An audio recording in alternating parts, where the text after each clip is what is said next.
بخشیده به جشن نوروز بین المللی و 25 سالگی استقلالیت دولتی جمهوری تاجیکستان از طرف بخش جوانان ورزش و سیاحی شهر ترسونزاده مسابقه کشاد عاید به ورزش سبوک در ورزشگاه متالورگ برگزار گردید.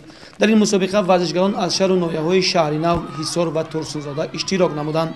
مقصد تشکیل این چالش‌بینی این ترغیب ورزش سبوک در بین جوانان، تربیت جوانان در روحیه وطن پرستی، وطن دوستی، صداقت به وطن و بلند برداشتن مهارت کسبی ورزشگران جوان، ترغیب طرز حیات سالم و جلب بیشتر نوسان جوانان به ورزش میباشد.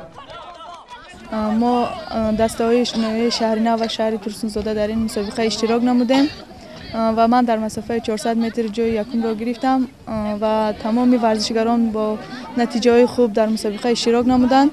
ما می‌ندار هستیم از حکومت شهر ترسونزاده، شعبه جوانان شهر ترسونزاده که چنین مسابقه ها را برگزار می‌نمایند و ما کوشش می‌نماییم که در مسابقه ها نتیجه خوب را نشان دهیم و چنین مسابقه ها زیاد گردد و صف جوانان به دیگر کارها نیو به ورزش زیادتر گردد.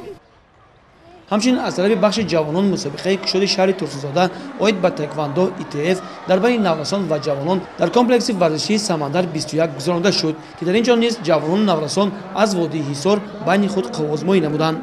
هدف از تشکیل مسابقه تایکوان-دو ETF این معین نمودن عضو دسته منتخب کودکان، نورسان و جوانان شهر ترسونزاده برای اشتراک نمودن در مسابقه‌های جمهوری و بین المللی، ترغیب طرز حیات سالم و جلب بیشتر جوانان به ورزش، ترغیب تایکوان-دو ETF در بین کودکان، نورسان و جوانان میباشد.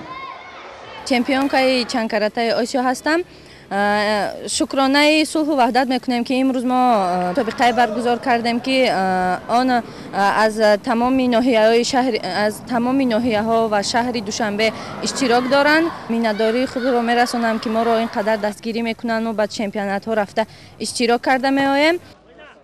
بخش جوانان شهر ترسونزاده اینچنین مسابقه والیبال بین دسته‌های منتخب شهر و دهات را تشکیل نمود که یک دسته با اسلوب و مهارت به خود خاص در میدان هنرنمایی نموده کوشش می‌نمودند تا از جایزه‌های تسهیل‌داده کمیته تدارکات بی بهره نمانند.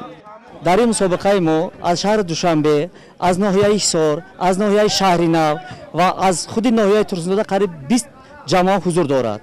دهات قراتاق جماعت رحمت کلان گفتنی هستیم که امتیازهای کلان شده مانده. در همه مسابقه‌هایی که بخشیده به جشن‌های ملی کشور تشکیل کرده شده است، ورزشکارانی که جایهای یکم، دوم، سوم را اشغال نمودند، افتخارنامه، دیپلم و تحفه‌های خاطره‌ای از طرف بخش جوانان ورزش و سیاحی شهر ترسونزاده سرفراز گردانده شدند. بخش جوانان شهر ترسونزاده نیت دارد چرابین‌های ورزشی را با مقصد تربیت معنوی جسمانی جوانان، محبت به وطن در مناطق بیشتر تشکیل نماید.